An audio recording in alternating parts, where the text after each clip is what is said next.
I mean, some of these past policies have not been great. I think a lot of it with Hillary Clinton has to do with style and delivery, oddly enough. She shouts. There is something unrelaxed about the way she is communicating, and I think that just jumps off the television. So, Bob, you said that because last night I was watching her and I said to myself, has nobody told her that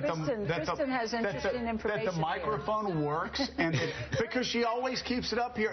The genius of Reagan was, Cokie, Reagan kept it down low. If he knew how to... These are rallies, though, and it's hard to do that at a rally. Her message is fighting for us, and, you know, when she's loud and feisty, it's trying to support this narrative that she's fighting for us.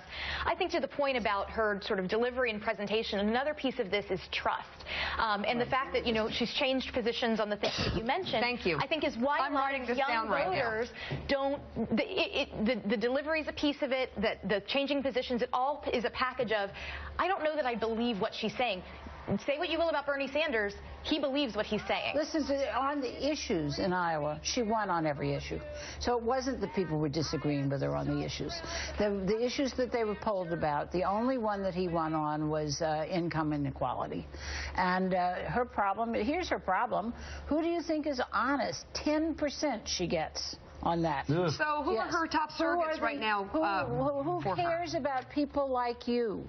Which is, as you know, something that we use as a gold standard.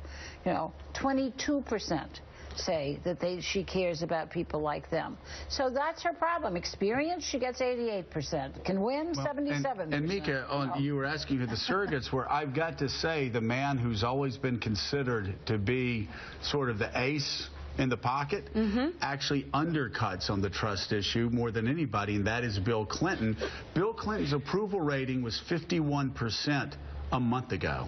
It's 39% right now. That's Donald Trump. And that's Donald Trump, and that's a lot of younger people saying, wait a second, I didn't have to make the bargain to stand by Bill Clinton so Newt Gingrich didn't get the win. A lot of people, a lot of young kids, Mika, don't have that. This is part of the baggage, but it's also I'm sorry to dwell on the tone issue, but there is something here where Hillary Clinton suggests that she's almost not comfortable with herself. Yeah, well, and you know, self-acceptance is something that you communicate. And we're talking about rallies as well. Yeah. Somebody go back and watch Margaret Thatcher in Britain in 1975.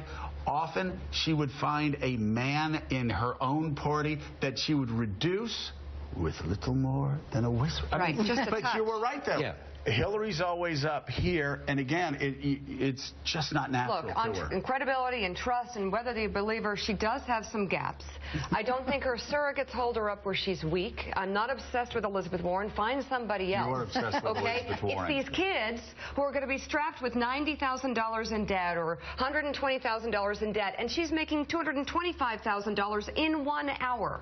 It's a problem to these kids who are going to live for the rest of their lives trying to pay off college. But she could make a case. She could make a case for herself if she would just kind of lower the temperature and say, look, this is what I've done. This is what I can do. This is what I believe in. And kind of get off this screaming stuff.